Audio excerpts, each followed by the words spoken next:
สบายดีเนาะพ่อแม่พี่น้องป้องปรายเบิดสุกคนเนาะสำหรับมื้อนี้เนาะบักปุ้มก็ต้องขอโทษขออภัยเนาะที่บ่ได้ลงแนวทางให้เนาะเพราะว่าเมื่อคืนนี้เนาะกลับไปก็เมื่อยเนาะพี่น้องเนาะบักปุ้มก็เลยบ่มีเวลาอัดคลิปให้พี่น้องเนาะก็ต้องขอโทษขออภัยเนาะพี่น้องเนาะเพราะฉะนั้นก็มาตามกันต่อเนาะพี่น้องเนาะเพราะว่าบักปุ้มคงกะ3มื้อเนาะพี่น้องเนาะกลับไปก็เมื่อยแล้แหละพี่น้องเอ้ยถ้าว่าไผอยากได้ก็เนาะต้องเข้าไปที่บ้านเขียวเนาะพี่น้องเนาะเข้ากลุ่มเนาะ บักปุ้มก็ลงให้ฟรีนั่นแหละพี่น้องในบ้านเขียวอะเนาะส่วนใครที่อยากได้แนวทางบักปุ้มเนาะก็ตามไปบ้านเขียวเด้อพี่น้องเด้อก็สามารถเข้าได้เนาะบักปุ้ม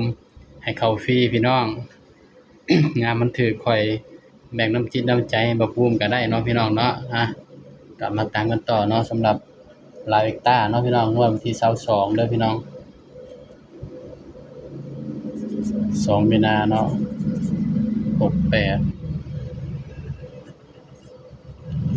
รูปปากกาจางแล้วพี่น้องหาปากกาใหม่ก่อน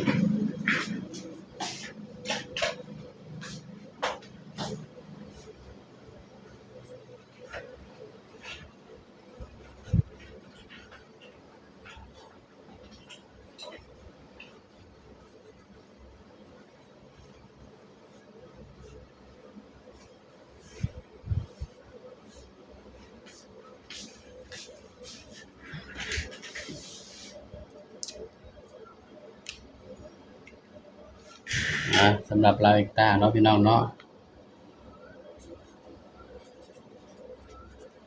ลาเวกต้างวดวันที่22เนาะพี่น้อง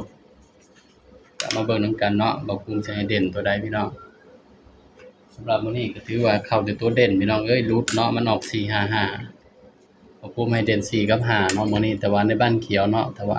สายรูดสายวิ่งก็คงสิได้กันอยู่ดอกพี่น้องบักปุ้มให้เด่น4กับ5เนาะมื้อนี้สำหรับลาเวกต้าเนาะออก455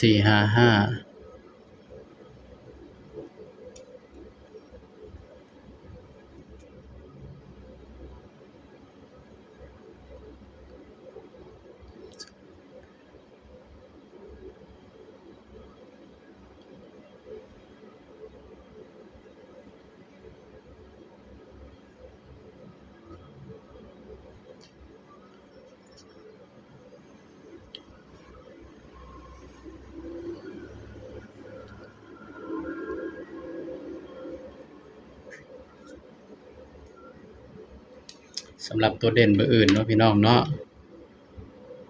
ลาวเอ็กต้า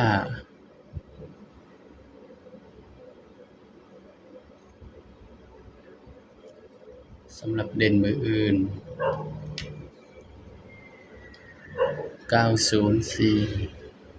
13 18 23 56 909009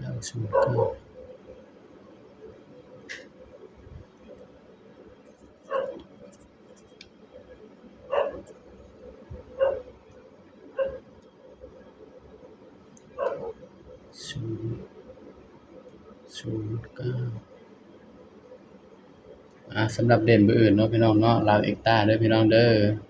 บักปุ้มก็ให้เด่นที่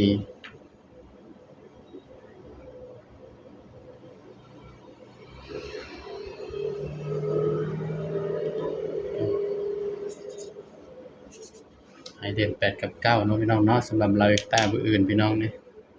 ให้เด่น8กับ9เด้อพี่น้องเด้อสำหรับลาวเอ็กต้าเนาะนี่ย้ำว่าตัวเลขก็เป็นเพียงแนวทางเนาะพี่น้องเนาะไผมักก็ตามเนาะบ่มักก็เลื่อนผ่านเนาะพี่น้องก็มาจับคู่เนาะบัดนี้80 81 82บ่พุ่มสิบ่ให้หลายเนาะพี่น้องเนาะนี่ก็ให้ส่ำนี้แหละพี่น้องให้6คู่นี่เนาะกันเบิ้ลก็คือ88กับ99เนาะคือกันเบิ้ลเนาะพี่น้องเนาะสำหรับชุด3ตัวเนาะพี่น้อง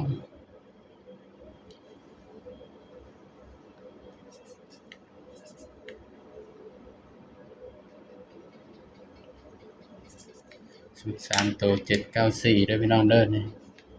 สำหรับเด่นเนาะแล้วผมให้เด่น8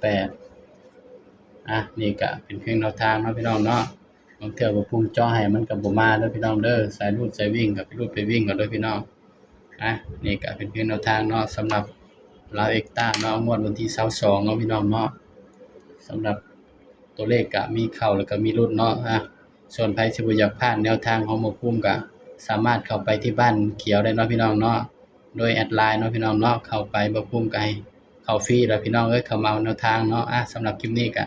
ฝากไว้เพียงเท่านี้เนาะพี่น้องเนาะสบายดีครับ